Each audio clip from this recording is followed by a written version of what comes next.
एक ऐसा बहुमुखी गायक जिन्होंने पिछले 30 साल में हमें कई ऐसे गाने दिए हैं जिन्हें हम आज भी गाते हैं, पसंद करते हैं और हमारी हर प्लेलिस्ट का हिस्सा है। ऐसे गाने जो किसी न किसी तरह हमारी जिंदगी का हिस्सा बन गए हैं। एक ऐसा गायक जिसकी आवाज मोहम्मद रफी जैसी सुरीली थी, किशोर कुमार जैसी चंचल थी और जिसमें मुकेश जैसी भावपूर्णता थी। एक ऐसा बहुमुखी कलाकार जिसे हमेशा कम आंका गया। हम उन्हें सोनू निगम के नाम से जानते हैं। लेकिन क्या आप यकीन करेंगे कि जिस गायक की आवाज सुनकर आज भी लाखों लोग खड़े होकर तालियां बजाते हैं, उसी सोनू निगम को मुंबई के रिकॉर्डिंग स्टूडियो से एक नहीं, दो नहीं, बल्कि दर्जनों बार यह कहकर लौटा दिया गया कि तुम्हारी आवाज में कुछ भी नया नहीं है। देखो ना ये क्या हो गया। जी हाँ, आज जिनकी आवाज शाहरुख खान, सलमान खान, आमिर खान, ऋतिक रोशन से लेकर पूरे देश की पहचान बन चुकी है। एक समय उन्हें ये तक नहीं पता था कि अगला मौका उन्हें मिलेगा भी या नहीं। लेकिन यही इस कहानी का सबसे छोटा संघर्ष है, क्योंकि 4 साल की उम्र में अपने पिता के साथ शादियों में गाने वाला छोटा सा बच्चा एक दिन पूरे भारत की आवाज कैसे बन गया। कैसे हजारों रिजेक्शन उसे तोड़ नहीं पाए। कैसे हर म्यूजिक डायरेक्टर उसी आवाज का इंतजार करने लगा जिसे कभी रिजेक्ट कर दिया गया था। दर्द है और इतनी शोहरत, इतनी दौलत, इतना सम्मान मिलने के बाद भी क्यों सोनू निगम बार बार विवादों के केंद्र में आते रहे? क्या उन्होंने सच में म्यूजिक इंडस्ट्री के सबसे बड़े लोगों को चुनौती दे दी थी, या पूरी कहानी कुछ और ही थी? आज हम जानेंगे एक ऐसी कहानी जिसमें सफलता है, संघर्ष है, रिजेक्शन है, प्यार है, विवाद है और सबसे बढ़कर एक पिता का अपने बेटे की आवाज पर अटूट विश्वास है। बड़ी बदल रही है रूप जिंदगी। सिर्फ सोनू निगम की बायोग्राफी नहीं है, ये कहानी है उस इंसान की जिसने 1000 बार ना सुनने के बाद भी गाना नहीं छोड़ा, और शायद इसीलिए आज उन्हें भारत की सबसे महान आवाजों में गिना जाता है। अगर आप ये वीडियो वहां से देख रहे हैं जहां पे बारिश हो रही है, तो गर्म अदरक वाली चाय का कप हाथ में ले लें, क्योंकि आज का ये वीडियो न सिर्फ आपके मन को छुएगा, बल्कि आपको एक सुरीले म्यूजिकल सफर पे लेके जाएगा। मैं हूं धवल सोनी और आप देख रहे हैं द बॉलीवुड क्रॉनिकल्स। चलिए शुरू करते हैं सोनू निगम की अनसुनी कहानी। तुमसे मिलके दिल का है जो हाल क्या कहें हो। 30 जुलाई 1973 हरियाणा के फरीदाबाद में एक साधारण परिवार में एक बच्चे का जन्म हुआ। नाम रखा गया सोनू निगम। उनके पिता अगम निगम खुद एक सिंगर थे, कोई बहुत बड़े सेलिब्रिटी नहीं, लेकिन संगीत जिनकी जिंदगी था। घर में सुबह रियाज होता था, शाम हारमोनियम और रात पुराने फिल्मी गाने। यही सोनू निगम का प्लेग्राउंड था।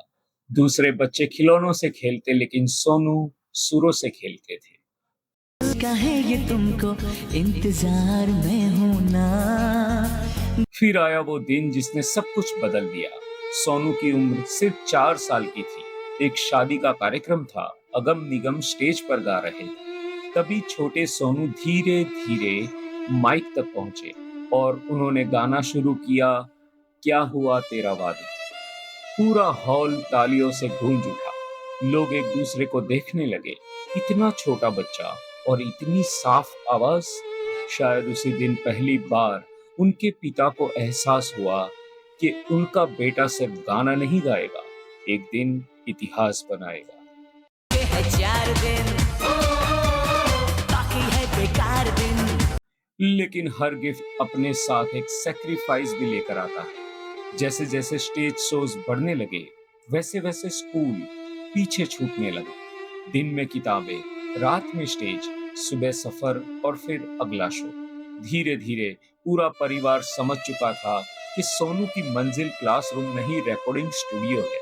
लेकिन उनकी असली परीक्षा अभी शुरू भी नहीं हुई थी, क्योंकि जिस शहर का नाम मुंबई है, वो टैलेंट से ज्यादा पेशेंस का इम्तिहान लेता है, और मुंबई सोनू निगम का एक ऐसा इम्तिहान लेने वाली थी जिसके बाद कई लोग अपने सपने छोड़ देते हैं। मिला दिया तूने मेरे प्यार का, यार नहीं लूट लिया। लेकिन सोनू उन लोगों में से नहीं थे। मुंबई पहुंचने के बाद सोनू निगम के साथ ऐसा क्या हुआ कि महीनों तक किसी ने भी उनकी आवाज तक नहीं सुनी। आखिर गुलशन कुमार ने उनमें ऐसा क्या देखा जो बाकी म्यूजिक डायरेक्टर्स नहीं देख पाए, और कैसे एक टीवी शो ने उन्हें रातों रात पूरे भारत का चहेता बना दिया। आइए जानते हैं। मुंबई सपनों का शहर, लेकिन एक और सच भी है।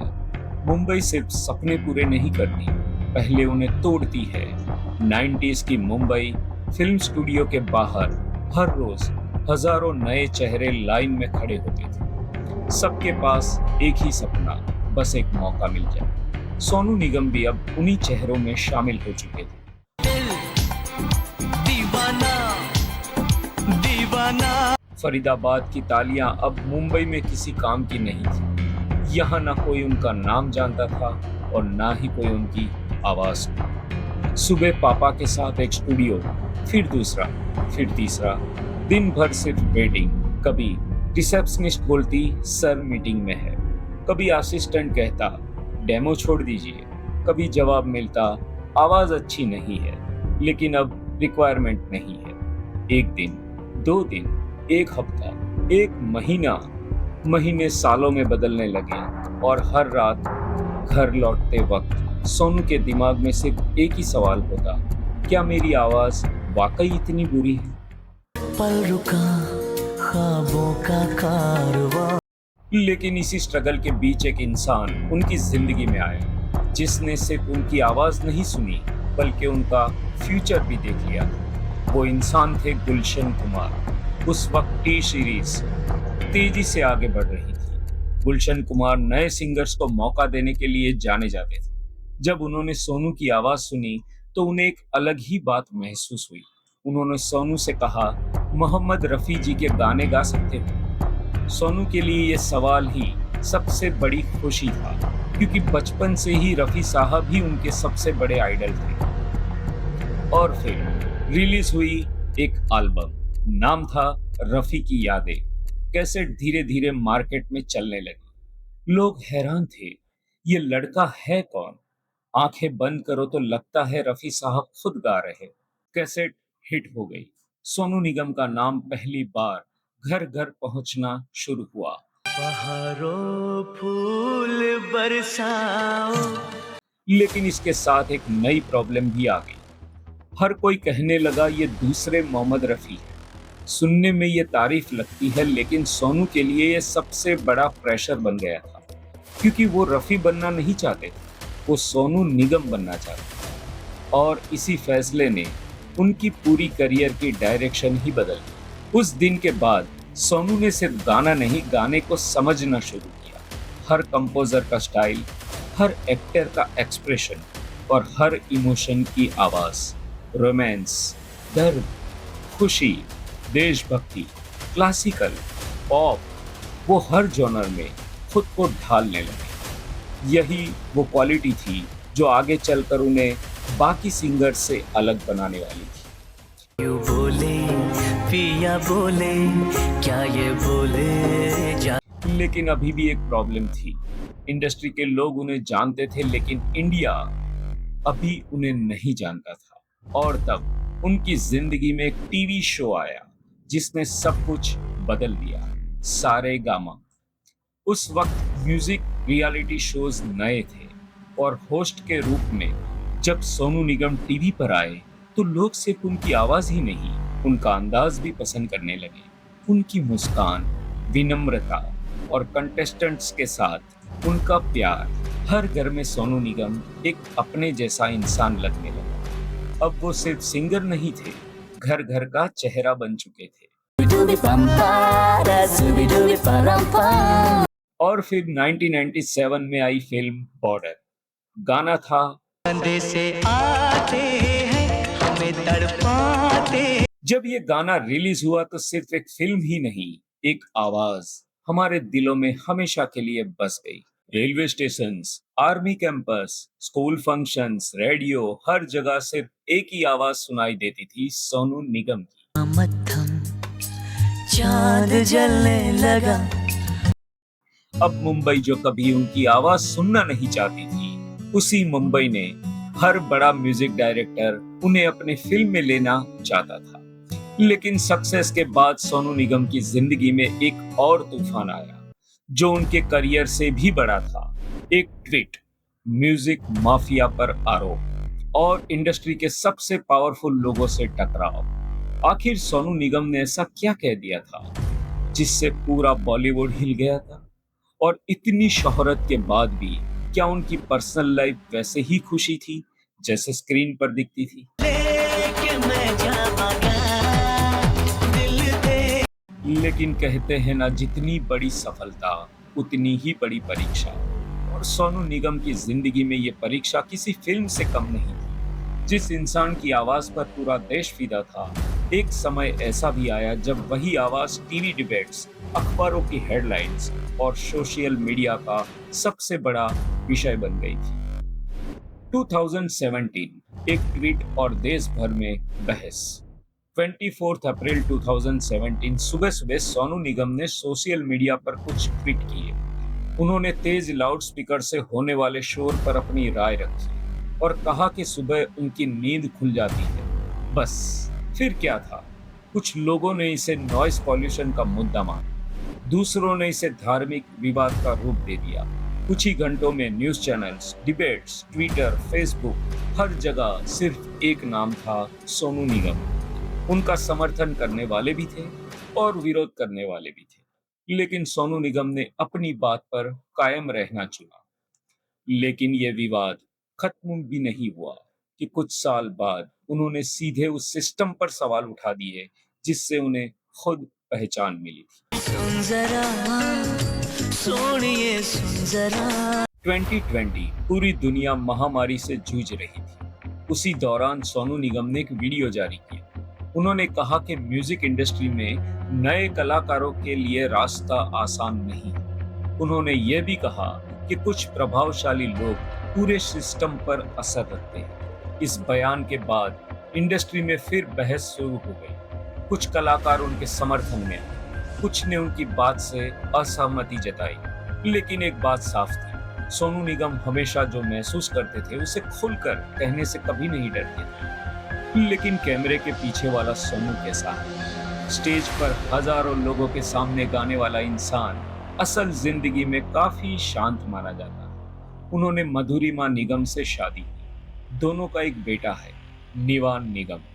अगर आपने उनके इंटरव्यू देखे हो तो एक बात हमेशा दिखाई देती है कि वो अपनी सफलता का सबसे बड़ा श्रेय अपने पिता अगम कुमार को देते हैं। क्योंकि अगर बचपन में उनके पिता हर स्टेज शो में उन्हें साथ न ले जाते तो शायद भारत सोनू निगम जैसी आवाज कभी नहीं सुन पाता। आखिर सोनू निगम इतने खास क्यों हैं? क्या सिर्फ इसलिए कि उन्होंने सैकड़ों सुपरहिट गाने गाए? नहीं, बल्कि इसलिए कि उन्होंने हर दौर के साथ खुद को बदला। 90s, 2000, 2010, स्ट्रीमिंग एरा, हर पीढ़ी उनकी आवाज से जुड़ गई थी। Romantic songs, patriotic songs, bhajans, ghazals, Kannada, Bengali, Marathi, Tamil, Telugu, Hindi, उन्होंने सिर्फ भाषाएं नहीं बदली, हर भावना को अपनी आवाज दी। मुझे रात दिन बस मुझे। और यही वजह है कि आज भी अगर किसी सिंगिंग रियलिटी शो में कोई कंटेस्टेंट सोनू निगम का गाना गाता है तो जजेस तुरंत कहते हैं सोनू निगम को गाना आसान नहीं है, क्योंकि उनकी सबसे बड़ी ताकत सिर्फ आवाज नहीं बल्कि इमोशंस है। तुमको पाया है तो जैसे खोया हूँ। कभी 4 साल का एक बच्चा अपने पिता के साथ शादियों में गाता था, फिर वही बच्चा मुंबई की गलियों में एक मौके के लिए दर दर भटका। फिर उसी आवाज ने देश को संदेशे आते हैं, ये दिल दीवाना, कल हो न हो और अभी मुझ में कहीं जैसे अनगिनत यादगार गीत दिए। लेकिन सोनू निगम की कहानी हमें एक बात सिखाती है, तो वो ये है कि सफलता कभी एक गाने से नहीं मिलती, वो मिलती है हजारों घंटे के रियाज से।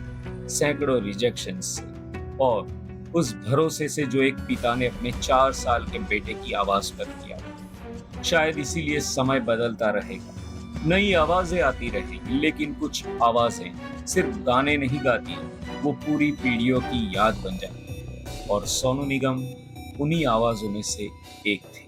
अभी मुझ में कहीं। अगर आपको सोनू निगम की ये कहानी पसंद आई तो वीडियो को लाइक करें, कमेंट में बताइए कि सोनू निगम का कौन सा गाना आपके दिल के सबसे करीब है। अगर इस वीडियो ने आपके दिल को छुआ है तो इसे हाइप करना बिल्कुल न भूलें, अपने दोस्तों के साथ इसे शेयर करें। अगर आप बॉलीवुड के ऐसे ही अनसुने किस्से, संघर्ष और दिग्गज कलाकारों की सच्ची कहानियां देखना चाहते हैं तो द बॉलीवुड क्रॉनिकल्स को सब्सक्राइब करना बिल्कुल मत भूलिए।